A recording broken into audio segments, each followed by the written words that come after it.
Hello guys, welcome back to our channel. কেমন আছো তোমরা সবাই? অবশ্যই কমেন্ট করে জানিও।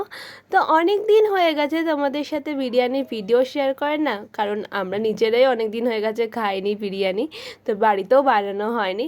কারণ তোমরা জানোই কিছুদিন আগে তো আমাদের নিরামিষ ছিল, তারপরেও এত পুজো টুজো গেছে, তো ওই জন্যই আর সেরকম ননভেজ তো খাওয়া হয়নি, তো সেই জন্য বিরিয়ানিও বানানো হয়নি। তো যেদিন তোমাদের সাথে লাস্ট ভিডিও শেয়ার করেছিলাম তো সেই দিনই বানানো হয়েছিল। আর আমার হচ্ছে দাঁতে এত ব্যথা, তো আমার দাঁতে একটু প্রবলেম হয়েছে এখন, তো সেই জন্য মা বলছে যে আগে চল বিরিয়ানি বানিয়ে নিই, নাহলে তারপরে তো তোর দাঁতে যখন কাজ করা হবে তারপরে তুই খেতেই আর পারবি না। তো সেই জন্য আমরা কালকে রবিবার আমরা বিরিয়ানি বানিয়েছিলাম। তো চলো তোমাদের সাথে শেয়ার করা যাক সেই ভিডিওটা। তোমরা দেখতেই পাচ্ছ আমরা রাইসগুলো প্রথমে নিয়ে নিয়েছি, আলু নিয়েছি, তার সাথে বিরিয়ানিতে তো আলু ছাড়া একদম অসম্পূর্ণ। কলকাতা বিরিয়ানি আলু না থাকলে সেটা বিরিয়ানি নয়। তারপরে দেখতেই পাচ্ছ আমি ডিম নিয়েছি। আমরা ডিমটা সিদ্ধ করে নিই না, কারণ সিদ্ধ ডিম ওরকম সবার অত পছন্দ না।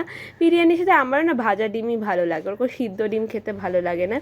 তার ওপর দিয়ে আমি একটু বেরেস্তা দিয়ে দিয়েছি। তো মা দেখতেই পাচ্ছ শসা, পেঁয়াজ, গাজর স্যালাড করে দিয়ে দিল, আর লেবু তো অবশ্যই, আর কাঁচা লঙ্কা থাকতেই হবে না, লেবু আর কাঁচা লঙ্কা ছাড়া তো খাওয়াই যায় না। তারপর দেখতেই পাচ্ছ এখানে আমি মাংসটা একটু ছিঁড়ে তোমাদেরকে দেখাচ্ছি, এত গরম আমি ধরতেই পারছিলাম না।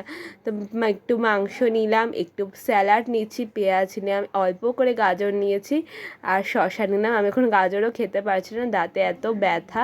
তো একটু ডিমটাকেও আমি একটু ছিঁড়ে নিচ্ছি, তারপরে একটু আলুও নেব, সব মিক্স করে একটা বড় বিগ বাইট বানাবো। খেতে কত ভালো লাগে। আমি এখানে একটু লেবুটা দিতে ভুলে গেছি, অল্প লেবুর রস দিয়ে, তো খেতে দারুণ লাগে। তোমাদের এরকম ভিডিও যদি ভালো লাগে অবশ্যই সেটা কমেন্ট করে জানিও, আর কীরকম ভিডিও তোমরা দেখতে চাও সেটাও জানিও। ভিডিওটাকে লাইক করে দিও, সাবস্ক্রাইব করে দিও চ্যানেলটাকে। Thanks for watching.